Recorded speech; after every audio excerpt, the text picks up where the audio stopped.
દ્રૌપદીની લાજ બચી. દ્રૌપદી યમુનામાં સ્નાન કરી રહી હતી. ત્યાંથી થોડી દૂર એક સાધુ પણ સ્નાન કરી રહ્યા હતા.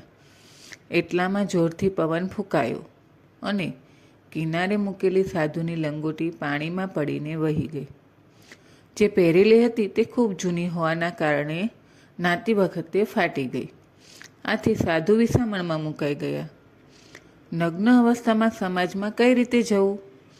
આથી તેમણે આખો દિવસ ઝાડીમાં છુપાઈ રહીને સાંજે અંધારું થઈ જાય પછીથી પોતાની ઝૂંપડીએ જવાનું નક્કી કર્યું. દ્રૌપદી આ બધી સ્થિતિ તરત સમજી ગઈ. આથી તેણે પોતાની સાડીમાંથી થોડોક છેડો ફાડ્યો અને સાધુને આપી દીધો અને કહ્યું કે આમાંથી 2 લંગોટી બનાવી લ્યો અને આપની લાજ બચાવો. સાધુએ કૃતજ્ઞતાપૂર્વક તે સાડીનો સ્વીકાર કર્યો. જ્યારે દુર્યોધનની સભામાં દ્રૌપદીની લાજ લૂંટવામાં આવી રહી હતી ત્યારે તેણે ભગવાનને પોકાર્યા. ભગવાનને યાદ કર્યું કે એનું કોઈ પુણ્ય જમા છે ખરું? જો હોય તો તેના બદલામાં થોડું વધારીને આપી શકાય. ભગવાને જોયું તો સાધુને સાડી ફાડી આપવાનું પુણ્ય જમા હતું. તે કપડું વ્યાસ સહિત અનેક ગણું થઈ ગયું હતું.